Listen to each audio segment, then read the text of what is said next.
Hey guys, NYK31 here, bringing you Madden 25 OS Vet Season 2 New York Jets Season Preview.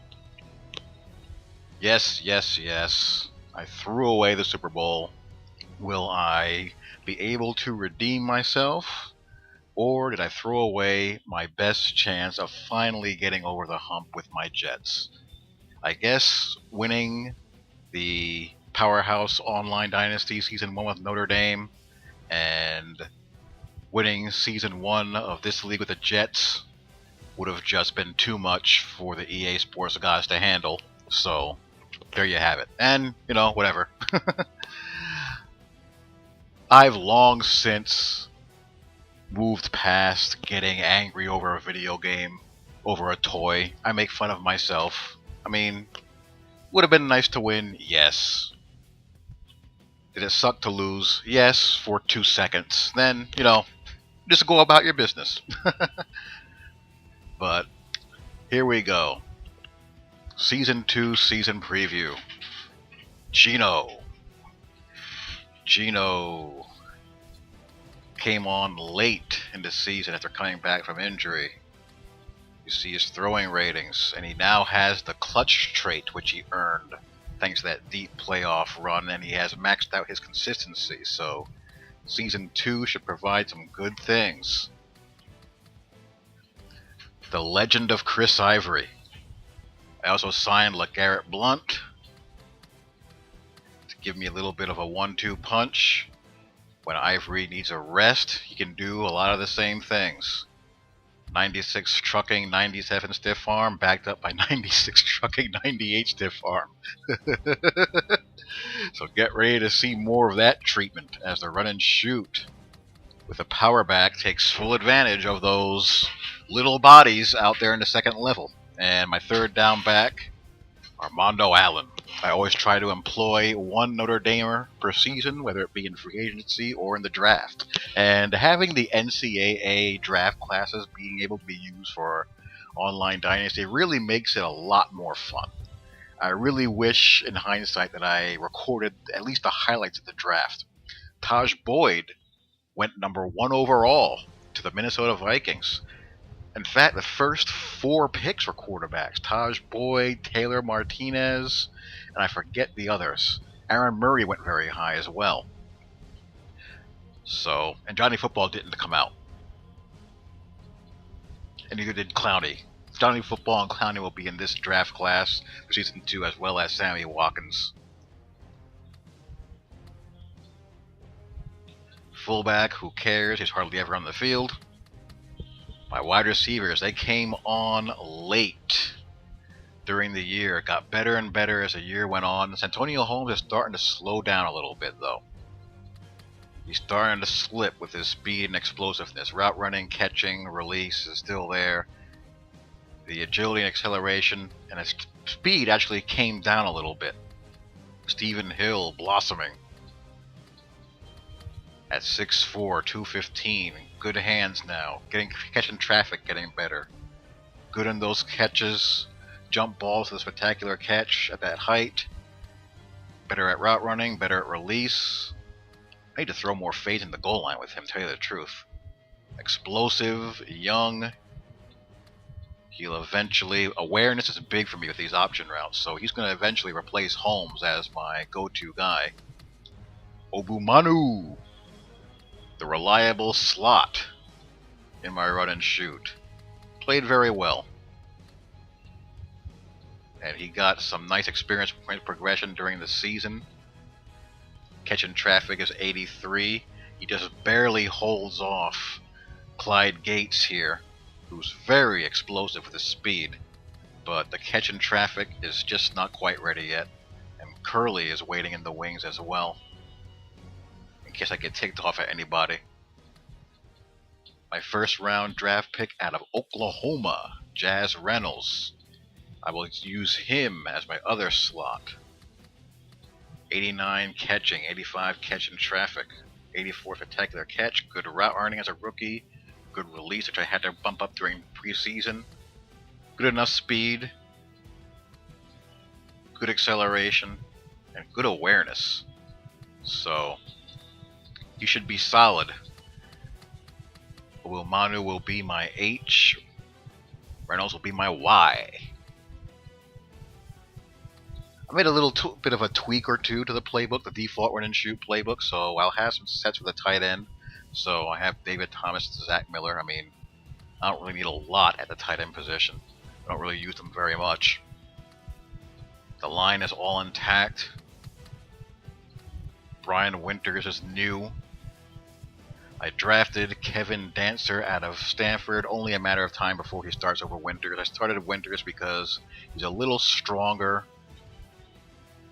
and a little more aware, but it's only a matter of time before Dancer overtakes him. He's going to develop quicker in his blocking ratings. Or reliable Nick Mangold. Vladimir DUCASSE has become a really nice player. I've maxed out his consistency. See his blocking ratings and strength. Good size, good strength. And Austin Howard, I'd like to be better at right tackle, but you can't have everything, so he'll just have to do for now. More of a run blocker than pass protector, but good enough pass protector to get it done. Antoine Barnes, he really came on late. Finished with double-digit sacks, got his consistency up a little bit, giving me that speed edge rush. 90 power move, much better block shooter than what he started out with. Good pursuit, much better tackler than what he started out with. Good speed, good acceleration. That's what I needed on my speed edge rusher for my Tampa 2. Now I put Sheldon Richardson at the other defensive end. I did this for a couple of reasons, so I can have a little bit more beef combined with athleticism at defensive tackle. He wasn't quite strong enough for defensive tackle, but he's got the juice as a pass rusher. He's got an 87 finesse move. His block shed goes down a little bit because of the move from defensive tackle to defensive end. That's no big deal. I don't know why his block shedding would go down. Doesn't make much sense, but 94 pursuit, 93 tackling. He's got 72 speed, but he has really nice acceleration, 94 acceleration. And I'll put in Ricky Sapp here. There's 84 speed and 91 acceleration and 80-something finesse move in when I go NASCAR on the dime. So it gives me a little bit better acceleration, and plus he has the high motor trait and better consistency than Ricky Sapp. So I figured I'd start him and use Ricky Sapp in the dime and in the nickel at times as well in my sub packages. Defensive tackle, Stephon Tuitt, hello. Out of Notre Dame, I got him in the second round. Good strength, 87 strength, not much of a pass rusher yet. 89 block shed is why I got him, as well as his pursuit, strength, tackling. And he's got a 70 speed to go along with okay athleticism, or acceleration rather. And Wilkerson, who's just a beast. Double-digit sacks, double-digit tackles for losses, 98 tackle, good athleticism with a defensive tackle spot, good pass rusher with a 90 power move, 86 finesse move. So I should be much more stout against the run without sacrificing athleticism and pass rush. And you see Snacks here, Kendrick Ellis. And if I want to put in Richardson again, a defensive tackle, I can do so. See, his block shedding is 87, so I don't know why he would drop to 78. I'm thinking that's placebo, because it doesn't really make much logical sense for that to drop. Strong side backer is David Harris. He's starting to slow down and lose a step. His zone coverage actually took a little bit of a regression, so I can't really have him in the middle. When I get down to the low 70s, it's a little bit dicey. But he can play man coverage still. Play record still high, pursuit still very high, block shed still very high. Good acceleration still, 79 speed. He's going to anchor the strong side backer spot, backed up by another rookie, Kevin Pierre Lewis out of Boston College. I really liked my draft. I had a pretty good draft. Middle linebacker, Demario Davis. He's ready. It's either now or never to start him. He's got a consistency trait, 84 tackling, 87 hit power, 87 speed, 83 strength, 82 awareness, 92 acceleration, 88 agility. Don't really care much about his pass rush. 84 block shed, 91 pursuit, 83 play recognition, 76 zone coverage for that middle. And he has a consistency trait. Not as high a consistency as Harris, but he's more athletic. And I move COPLES to the other side. The genetic freak at 285 pounds. He can play end, he can play all three linebacker positions. Good tackler, good hit power, good athleticism, good speed there, good strength. Good block shedder, good blitzer with that power move. Not much in man coverage, but he won't be playing much man coverage for me. And 81 zone coverage.